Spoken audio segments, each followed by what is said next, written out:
Yo, what's up mga garno?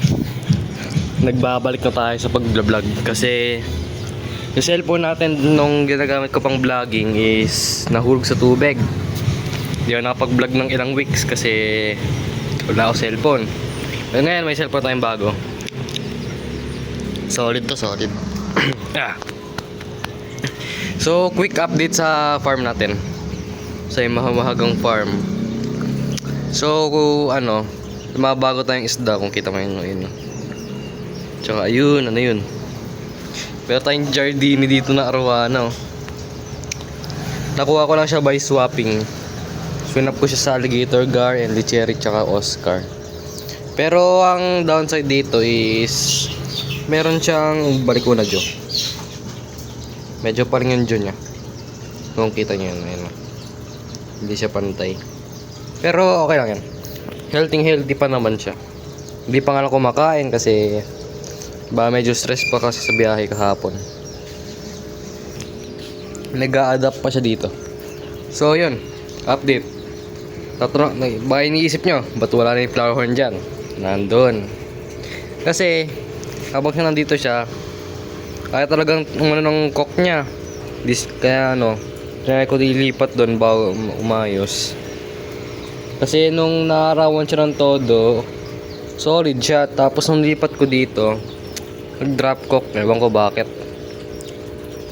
Ito naman, okay lang naman to nung nilipat ko dati. Pero yan, okay na yan. Ayusin na lang tututukan ko na lang to in the next few months. So, update sa mga guppy strains. Meron tayong mahiwagang dito. Hulaan nyo na yan. Hindi, joke lang. Pidirt Koi. Nahanap tayo ng breeder dito sa Bulacan. Ayan. Solid. Kaya lang mag-focus. Ayun. Pidirt Koi. Ilipat ko muna sila dyan kasi wala akong paglagyan dun . Tapos update. Nung binili ko yung Pidirt Koi, may freebie siya na male ng albino koi. So may pair ulit tayo. And at least sa female natin, ilipat ko dito. Kasi pa-drop na. Nag-drop na ngayon. Kaka-drop lang. Asan ba yun Kita mo yun. Yun. Perhaps sana hindi na bumagyo para di na magkalasaw-lasaw tong mga prey natin ng albino koi. Para mapadami natin. So yan. Meron dito mga 7 prey siguro or 8.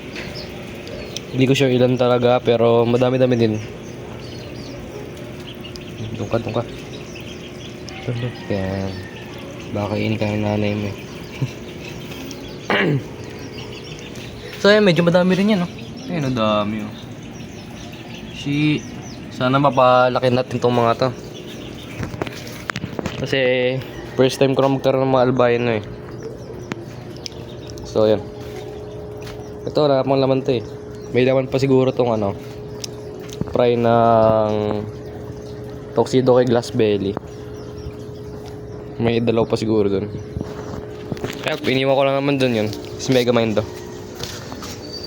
Solid pa si bossing . Medyo shy type nga lang pero solid siya . Ito, may feeders lang tayo dyan. Dito naman sa likod. Itong 75 gallon, ginawa ko ng community tank. Inisip nyo yung mga itim na isda na yun. Tilapia yan, boss. Mga lang, feeders lang. Tapos mga green danios natin nandyan din. Ano pa ba?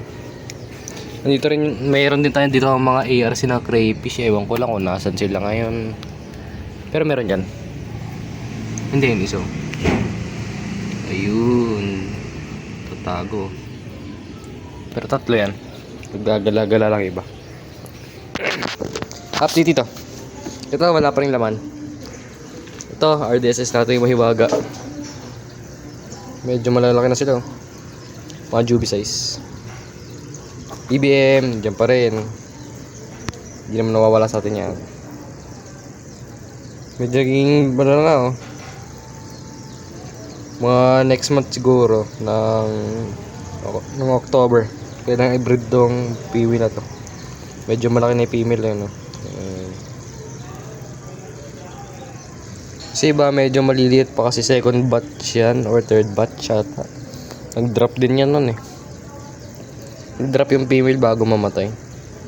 So, meron tayo dyan. Ito naman, HB Platinum Blue natin. Try pa rin. Tagal na ito, mga last month pa ata to. Last month pa to. Hindi ko lang kasi natututukan kaya ganito kalaki. Pero lumalaki naman sila. Mabagal lang. Kasi frozen DAP niya tsaka frozen BBS lang pinapakain ko eh. Tsaka di rin ako nakapag water change kaya medyo mabagal sila lumaki. Ayan, plant box na lang yan. Wala naman yun eh. Bininto rin yung laman. So yan, puro halaman na lang yan.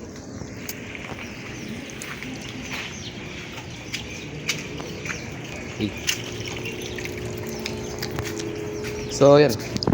Ang mahiwaga nating small update. Ito, baka hintayin ko mga mamaya-maya. Baka mag-drop pa kasi ito eh. Hindi ko pa sure. Pero sana mag-drop pa. Kasi medyo mapayat na ata eh. Medyo mapayat na si Lodi eh. Kasi medyo nagre-red na ears niya kung napapansin niyo. Nagiging acre na. Acre talaga to eh. I mean acre genes. So ito, nagkaroon siya ng genetics ng acre nung pinanganak. Ayan, medyo nagiging acre. Ito rin, acre din to eh. Medyo bata pa nga lang. Tsaka yung ears ng acre is matagal talagang lumaki. Pwede siya umabot ng 2 to 3 months pag naging juvie size na. Ito talaga ihintay natin boss. Yung natin. Ano to? Tuxedo ko ituloy. Itong pidirt ko natin. Mukhang pa-drop na din to yan nung binili ko. Ayun o, itim na yung niya eh. Pero wala pang mga mata-mata. Ayan, nanunusok pa yung male oh. Tapos itim na itim yung itim na itim yung ears nung male. So solid na solid. Ito naman Megamind na mahiwaga. Soon upgrade ko na yung tank na ito. Mga 50 gallon siguro, 35. Ayun, tutok pa rin ako dyan. Medyo na malaki na nga yung ulo eh. Basta tagal pa yan. So ayun lang naman update natin mga pre. Mga gar pala. Yan, landed setup. Solid na solid. Trippings lang yung mga Pokemon na yan. Pampaganda aquarium lang. Kasi wala akong magawa dito. Tayo mga halaman na yan, hindi naman permanent na nandyan yan eh. Dito ko lang pinapalaki yung kabomba natin tsaka to. Kasi ayaw nila ng direct sunlight.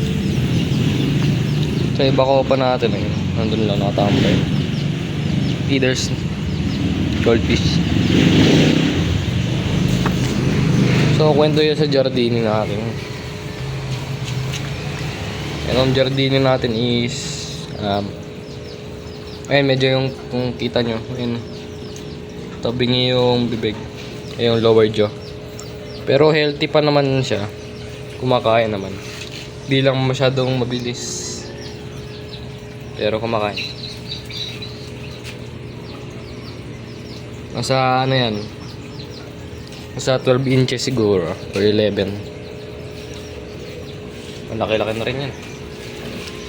Pidirt Koi update. Pidirt Koi albino koi, acre. Tsaka fry ng glass belly koi. Mahilig talaga ako sa koi gapis. Ewan ko bakit, pero ang gaganda eh. Ito, RDSS tsaka EBM, HP Platinum Blue. So may 6 na strain ako dito na tinututukan. Pero sa tutok na tutok talaga ako is yung natin, yung Pidirt Koi tsaka yung albino Koi natin. Doon talaga ako nakatutok. Kasi yun ang trip ko sa market. I mean yun yung ko, target market ko sa mga rare kois. Hindi naman rare, pero magandang ibenta kasi nacha-challenge ako sa pag-breed nila.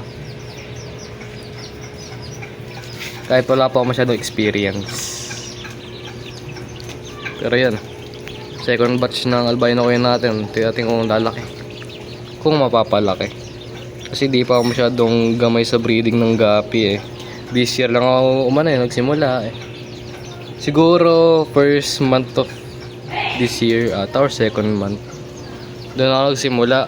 Pero strain ko lang nung dati yung EBM, RDSS. Doon talaga tinanay ko muna, pero di nag-success. Tapos napatigil ako. Tapos ngayon lang ako nakakabalik ulit, mga March ata. Medyo napa-addict sa bike. So yun, hindi ko natutukan masyado. Ngayon babalik ako. Tutukan na natin tong mga to. Tutukan natin tong albino ko at saka pidirt ko yun natin, para may ma-provide ako sa inyo ng magagandang strain.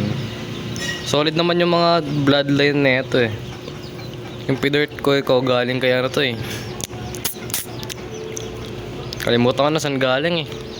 Pero albino yung acre ko, yung pinagbilan ko galing kay Gapi Mill pa yung breeder niya. So ito, solid din yung genetics. Matagalan talaga mag red ears yung albino koy. Kaya yun, mukha silang albino koy lang, pero acre talaga yan. So yun lang naman mga gar. Konting kwento at konting update sa fish farm natin. Peace out.